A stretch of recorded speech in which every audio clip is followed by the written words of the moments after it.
Saudi আরবে এক একটা ফুলের গাছ রোপণ করতে যেই পরিমাণ টাকা খরচ হয়, অথবা ওই যে যে গাছগুলো আমি একটু আগে আপনাদেরকে প্রথমে না, এই ভিডিওতে ওইটা দেখাইনি, ওইটা দেখতে পারবেন না। যাই হোক, আমি আপনাদেরকে দেখাবো ফুটেজটা। এই সৌদি আরবে এক একটা গাছের পিছনে যে পরিমাণ টাকা খরচ করা হয়, আমাদের কিন্তু পুরো মনে করেন যে প্রায় 3 মাসের যে ফসল হয়, এক সিজন বলে আর কি ফরিদপুরি ভাষায়, এই এক সিজনের ফসল কিন্তু সম্ভব, একেবারে এক সিজনের ফসল কিন্তু সম্ভব। 1 বিঘা বইতে যেই পরিমাণ টাকা খরচ হয়, আর এই দেশে এক একটা গাছ রোপণ করতে এই পরিমাণ টাকা খরচ হয়। প্রতিদিন সকালবেলা সন্ধ্যাবেলা প্রতিদিন এক একটা গাছের গোড়ায় পানি দিতে হয়। আর আপনারা জানেন যে সৌদি আরবের পানি কিন্তু কিনা পানি, এখানে প্রাকৃতিক পানি একেবারে খুবই কম, সব রিফাইন করা। প্রাকৃতিক পানি পানি কখনো প্রাকৃতিক ছাড়া হয় না, মানে আপনার ওই রিফাইন পানি আর কি, যেগুলো অত্যন্ত টাকা পয়সা দিয়ে খরচ করতে হয়। এখন পর্যন্ত 1 লিটার পানির দাম সৌদি আরবে 1 টাকা, আর 1 লিটার তেলের দাম হইতেছে 1 টাকা, সম্ভবত এখন 2 টাকা কয়েক পয়সা হয়েছে। মানে 1 লিটার পানির দাম সৌদি আরবে আপনি ব্যবহার করে যে পানি কিনেন, এই পানির দামও কিন্তু অনেক বেশি।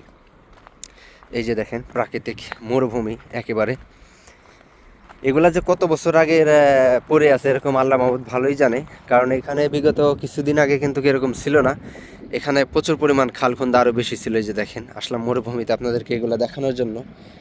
আর বেসিক্যালি যেই পাথরগুলা তেল কিভাবে থাকে সেগুলো আমি আপনাদেরকে দেখাই, একটু কষ্ট হইলেও দেখুন। আর আমি অত্যন্ত সাবধানে হেন্দে হাঁটাচলা করি।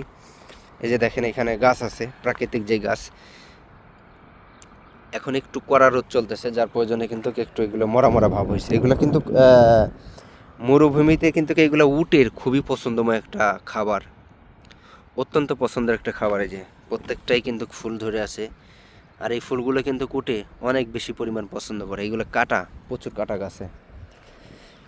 আর এই যে যেই মরুভূমি আছে, এখানে কিন্তু অতিরিক্ত মানে সাপ থাকে, মরুভূমির সাপ। আপনারা জানেন যে মরুভূমির সাপ মরুভূমিতে থাকলে কিন্তু এটা বোঝার কোনো উপায় নাই, বোঝার কোনো সিস্টেমও নাই। আর এই পাশে আস্তে আস্তে এখন ভরে ফেলাইতেছে অনেকে। এখানে প্রচুর পরিমাণ আরও বেশি ছিল, মানে আরও বেশি আপনার এখানে পরিত্যক্ত অবস্থায় ছিল, বা আরও বেশি খন্দা ছিল, খাল যাকে বলা হয় ওরকম ছিল। আস্তে আস্তে এগুলো সম্পূর্ণ ভরাট করে ফেলা হয়েছে, হয়তো বা আরও 1-2 বছরের ভিতর পুরোটা ভরা হয়ে যাবে। আমি যখন আসি এখানে প্রায় 4 বছর আগে, অত্যন্ত গভীর ছিল এখানে, মানে অনেক গভীর ছিল, আমার উপর থেকে আসা দেখা যাইতো না। এখন এই যে সব এগুলা ভরে একবার এখানে হয়তো বিল্ডিং টিল্ডিং কোনো একটা কিছু করে দেবে। কথা বলতে একটু কষ্ট হচ্ছে যেহেতু ঠান্ডা। এই যে দেখেন, আমি যদি একটু সুন্দর করে ঘুরে আপনাদেরকে দেখাই, এটা কিন্তু মরুভূমি, একদম মরুভূমি, মরুভূমি অঞ্চল না, মানে একটা আগে মরুভূমি ছিল, এখন এখানে সব কিছু হয়ে যাইতেছে। আর এই যে তেল কিভাবে থাকে আমি আপনাদেরকে একটু নমুনা দিই, কিভাবে আপনাদেরকে দেখাইলে আপনার সহজভাবে বুঝবেন, ঠিক সেভাবে আমি আপনাদেরকে দেখানোর ট্রাই করব। এই যে দেখেন, এখানে কিন্তু মানে ভয় লাগে আসতে, এখানে সাপ থাকে। এরপর আরও মরুভূমিতে যেহেতু জীবাণু থাকতে পারে, বা বিভিন্ন রকমের ইয়া থাকতে পারে, আপনার ক্ষতিকর যেই পোকামাকড় এগুলো থাকতে পারে। তা আলহামদুলিল্লাহ আল্লাহর নাম স্মরণ করে চলি। এই যে দেখেন যে গভীর তেল আপনার কিভাবে থাকে সরাসরি দেখাই। এই যে দেখুন, এই যে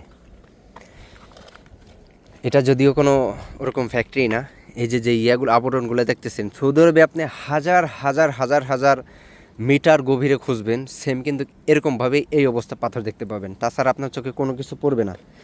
এই যে জানি না ভিডিওগুলো কীভাবে করলে আপনারা সুন্দর করে দেখতে পারবেন, কতটুকু দেখতে পাচ্ছেন সেটাও জানি না। এই যে তেল কিভাবে থাকে, যে দেখুন, এই যে প্রথমে আপনাদেরকে বলছি যে এই পাহাড়ের যেই পাথরগুলো আছে, পাথরের ভিতরে কিন্তু এরকম কাটা কাটা দাগ থাকে।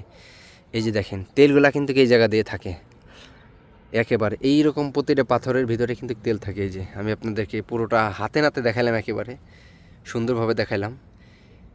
ধরেন এখানে যদি এখন তেল থাকতো, তাহলে এখানে যদি খনন করতো, এই যে দেখেন আবার পাহাড়ের ভিতরে কিন্তু এরকম ছোটো ছোটো গর্ত থাকে। তো এই যে এই গর্তের ভিতরে কিন্তু তেল থাকে, মজুদ থাকে। এইগুলো ক্রুড অয়েল বলে, ব্ল্যাকের মতো একদম কালা কালা ঘন ঘন, এগুলো উঠাই রিফাইন করে পরবর্তীতে তেল বানানো হয়।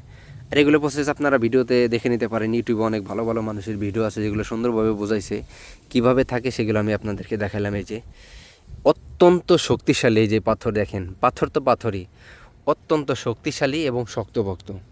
এগুলোতে কিন্তু সৌদি আরবে করা হয়, আপনার এই টাইলস বানানো হয়। এরপরে দেখা গেছে আপনার যেই রাস্তার যেই খোয়াগুলো হয় এগুলো দিয়ে করা হয়। আলাদা কোনো জায়গা যেতে হয় না বা আলাদা কোনো কিছু করতে হয় না। এটা কিন্তু অনেক বড়। এই যে দেখেন, এই যে এটা কি যেন একটা গাছ।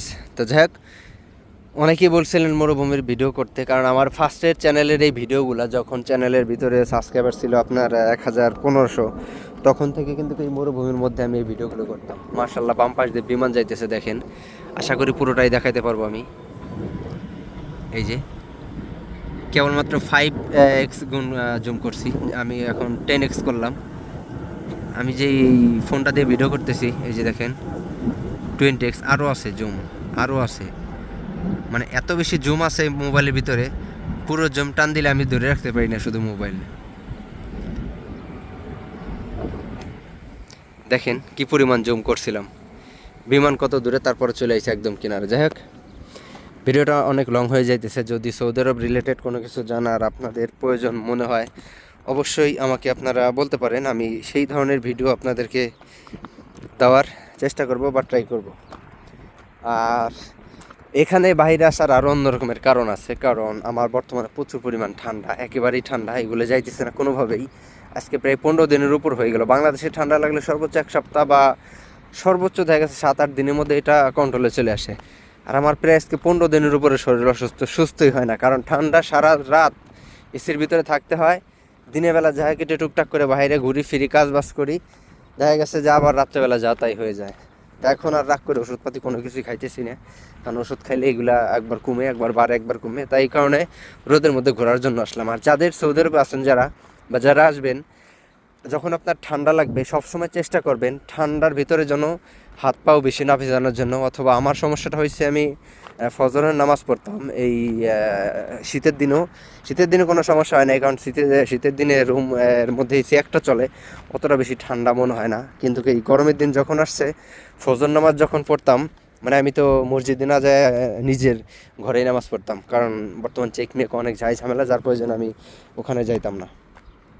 তা আমার ওইখানে নামাজ পড়ার পরে কিন্তু এই ঠান্ডাটা শুরু হয়েছে। এখন আপাতত নামাজ ঘরের ভিতরে পড়তেছি না, বাইরে অন্য এক জায়গায় যাই পড়তেছি। এই যে দেখেন, সৌদি আরবে কথায় আছে যে অনেক পরিত্যক্ত ভালো ভালো জিনিসগুলো পড়ে থাকে, কথাটা একেবারে সত্য। এটা একটা টায়ার, এই ভিডিও করলে আবার অনেকেই হয়তো বা রাগ করতে পারেন। এর একটা টায়ারের দাম যে কত টাকা, আমি আপনাদেরকে টায়ারটা দেখাই।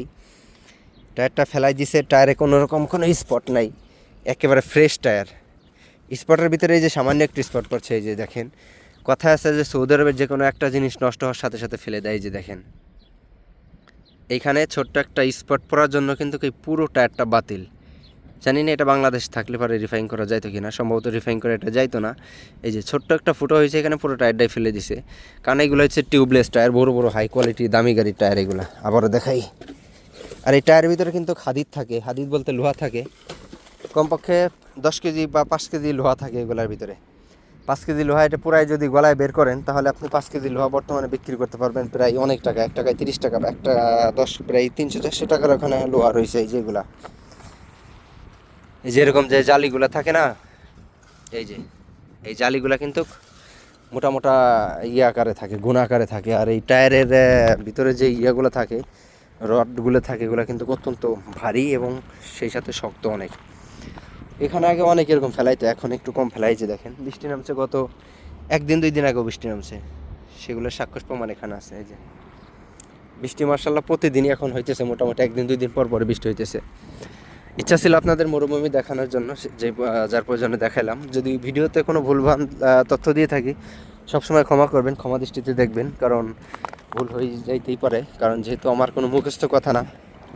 এটা কি না, এটা হইতেছে প্লাস্টিক। এরকম এক ধরনের টিন আছে, অ্যালুমিনিয়াম বলে, ওইগুলো প্রচুর পরিমাণ দাম। বর্তমানে 1 কিলো প্রায় 12 টাকা 13 টাকা, প্রায় বাংলাদেশের টাকার প্রায় 350-400 টাকা। আর এইগুলো হইতেছে বড় গাড়ির টায়ার। বড় গাড়ি বলতে ওই যে ট্রলিগুলো আছে না, এই যে মাটি ঠেলে, এইগুলা। এই যে বলছিলাম যে এগুলোর ভিতরে হাদিদ থাকে, লোহা থাকে। এই যে দেখেন, এই যে দেখেন, এই যে কতগুলা, এই যে এগুলো কিন্তু পুরাইলে এগুলো বেরোবে। আগুন ধরায়, তেল ধরায়, আগুন ধরায় দিলে কিন্তু এগুলো পুরাই বের করা যায়। এই যে এর ভিতরে কত আছে তার হিসাব করেন। এই যেগুলো কিন্তু অনেক মানে ভারী এবং অনেক শক্ত। দেখা যাইতেছে কিনা জানি না, মোবাইল অনেক হিট হয়ে গেছে, যার প্রয়োজনে মনে করেন যে হয়ে গেছে এখানে। মানে অন্ধকার হয়ে গেছে ডিসপ্লে। তা যাই হোক, আপনাদেরকে বিষয়টা দেখালাম, খুঁটিনাটি বিষয় আইডিয়া দিলাম। আর উপরে যায় নিচ থেকে আরও একবার আপনাদেরকে মরুভূমিটা দেখাই দেই, যেহেতু আপনাদের ইচ্ছা ছিল, অনেকেই বলছেন, যার প্রয়োজনে দেখাই দিলাম। এই যে মরুভূমিটা কত বড় একটু বার খেয়াল করেন। এই যে মানে আমার ডিসপ্লেতে অনেক কিছু এখন দেখা যাচ্ছে না, কারণ ভিডিও করতেছি প্রায় 1 ঘন্টার উপরে একটা না। আর এখানে মোটামুটি 25-26-এর আশপাশে হিট আছে, তাপমাত্রা আছে, আর মোবাইলে কভার লাগানো, যার প্রয়োজনে আরও বেশি কিন্তু সমস্যাটা হয়েছে। যে এই পাশে হাই রাস্তা আর এই পাশে হচ্ছে মরুভূমি। আমি এখনও নিচে আছি, আর একটু উপরে যাই, আপনাদেরকে আরও ভালোভাবে দেখাই। চেষ্টা করতেছি আমি একটা ক্যামেরা কেনার জন্য, ক্যামেরা দিয়ে ভিডিও করা অনেক সহজ। ডিজাইয়ের যেই পকেট 3 বা 4 যেই ক্যামেরাগুলো আছে, আমার খুব ইচ্ছা ছিল ডিজাই পকেট 3 একটা ক্যামেরা কিনবো, কিন্তু আসলে একটার উপরে একটা থাকতেই আছে, যার প্রয়োজন ওই স্বপ্নটা পূরণ হয় নাই। আমার অনেক ইচ্ছা আছে DJI 4 যেই ক্যামেরাটা আছে, এই ক্যামেরাটা নেওয়ার জন্য। জানি না সামনে নিতে পারবো কিনা। তা যাই হোক, ভিডিওটা দেখার জন্য সবাইকে ধন্যবাদ। সবাই ভালো থাকবেন, সুস্থ থাকবেন। সৌদি আরব রিলেটেড কোনো কিছু জানার প্রয়োজন যদি মনে করেন, অবশ্যই আমাকে জানাইতে পারেন। আমি একেবারে সোজা সাপটা সুন্দরভাবে সেই জিনিসটা উপস্থাপন করার চেষ্টা করব। আসসালামু আলাইকুম।